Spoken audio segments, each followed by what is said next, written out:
Om Swastiastu.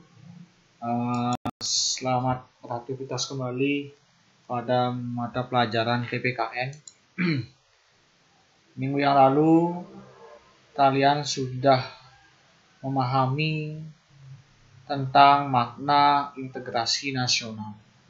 Sekarang anak-anakku, saya di sini akan mengajak kalian untuk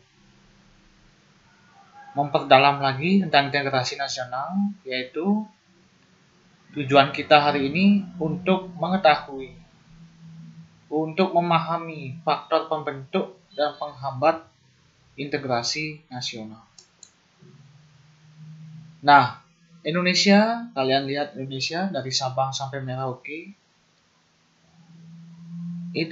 terdiri dari beberapa kelompok atau beberapa, istilahnya berbagai macam, bukan beberapa lagi, berbagai macam suku, ras, dan agama yang menandakan kita adalah masyarakat plural, beraneka ragam. Beraneka ragam kita. Kita ini diibaratkan sebuah pisau atau belati yang bermata dua. Yang bermata dua. Yang satunya tajam, yang satunya juga tajam. Nah, di satu sisi belati itu ada yang berupa rahmat, artinya plural, beraneka ragamnya. Bangsa Indonesia itu adalah sebuah rahmat juga, menandakan kita adalah negara yang kaya. Bukan kaya akan sumber daya alam juga saja, tetapi kaya akan budaya, adat, dan tradisi kita.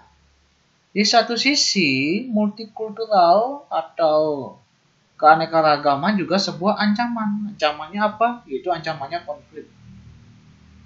Pecah jadinya, kalau ancamannya ini pecah, yang namanya integrasi nasional. Nah, sampai di sini saya lanjutkan kembali. Nah, saya langsung saja menginjak ke faktor pembentuk. Faktor pembentuk integrasi nasional. Banyak di sini, cuman saya akan sebutkan sedikit saja. Yang lainnya saya rasa kalian sudah bisa mandiri untuk mencari lagi. Yang pertama ada persamaan sejarah. Jadi persamaan sejarah, rasa senasib dan sepenanggungan kita.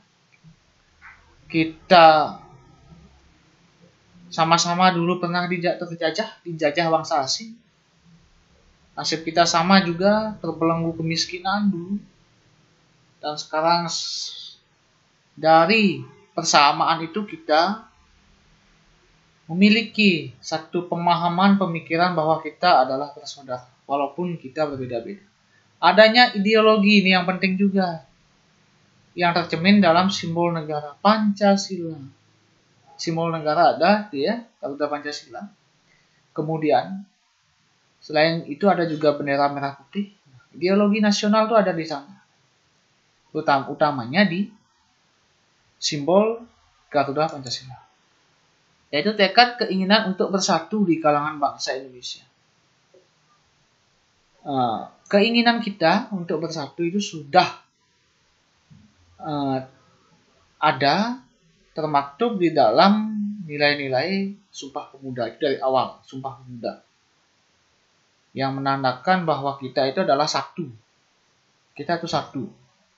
Jadi itu sudah sebagai sebuah tekad, sehingga hasil dari tekad itu, Sumpah Pemuda, kita mendeklarasikan, memproklamirkan kemerdekaan kita pada tanggal 17 Agustus 1945. Mudah-mudahan seiring bertambahnya usia, bangsa kita tetap menapak yang namanya kemerdekaan yang sebenarnya, Artinya kemerdekaan bukan karena kita dijajah oleh secara fisik saja, tetapi juga kemerdekaan itu sebenarnya artinya sangat luas juga. Tidak hanya terjajah oleh fisik, tetapi juga terjajah oleh teknologi, ekonomi, dan adat istiadat asing. Sehingga mari kita cerdas, kalian cerdas untuk agar kita tidak dijajah oleh hal-hal tersebut. Adanya ancaman dari luar. Ini saya sebutkan tadi, kita terjajah oleh ancaman dari luar. Yang paling kita lihat sekarang, yang paling kita gampang kita sebutkan adalah teknologi. Mari kita gunakan teknologi, tetapi jangan sampai teknologi itu menjajah kita. Mari gunakan untuk belajar teknologi tersebut. Jangan sampai teknologi tersebut kita gunakan untuk hal-hal yang tidak berguna untuk kita, bahkan merugikan kita. Oke? Yang ini tidak saya sebutkan ya. Ini adalah faktor pembentuknya. Ini asas nasib. Kemudian faktor penghambat. Kurangnya penghargaan terhadap kami temukan yang bersifat heterogen. Dimanapun kita, misalkan kita di Bali ini adalah masyarakat yang mayoritas adalah agama Hindu, harus memiliki penghargaan, harus membiasakan diri menghargai minoritas yang ada di Bali. Begitu juga yang di Jawa mayoritas Islam juga harus menghargai minoritas seperti agama Hindu, Kristen, Konghucu, dan yang lainnya. Oke. Kurangnya toleransi antar golongan. Ini toleransi lagi. Mari kita saling hormat menghormati. Jika ada teman kita beragama lain, ketika ada hari raya, mari kita ucapkan selamat hari rayanya. Jika dia sedang beribadah, jangan ganggu, hormati. Kemudian kurangnya kesadaran dari masyarakat Indonesia terhadap ancaman dan gangguan dari luar. Ini kita sadar, kita menggunakan handphone misalkan, jangan sampai handphone itu hanya untuk Mobile Legends saja gitu ya. Sehingga melupakan waktu semua, sehingga melupakan apa kegiatan kalian selama satu hari ada 24 jam. Adanya ketidakpuasan terhadap ketimpangan dan ketidakmerataan hasil-hasil pembangunan. Ini sangat terlihat sekali.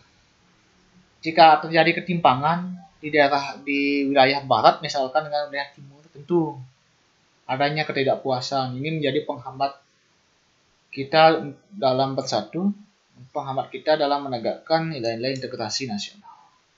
Oke, anak-anakku, untuk pemahaman kalian hanya satu tugas yang saya berikan.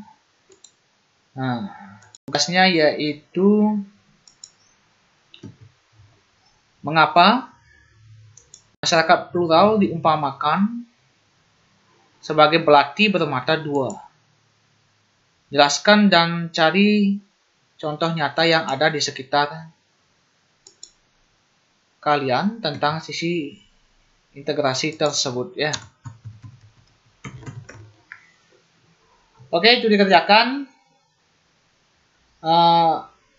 Bagi yang masih mempunyai tugas yang nunggak di tugas pertama, silahkan dikumpulkan. Oke, saya tutup dengan Parama Santi. Om Santi Santi Santi Om.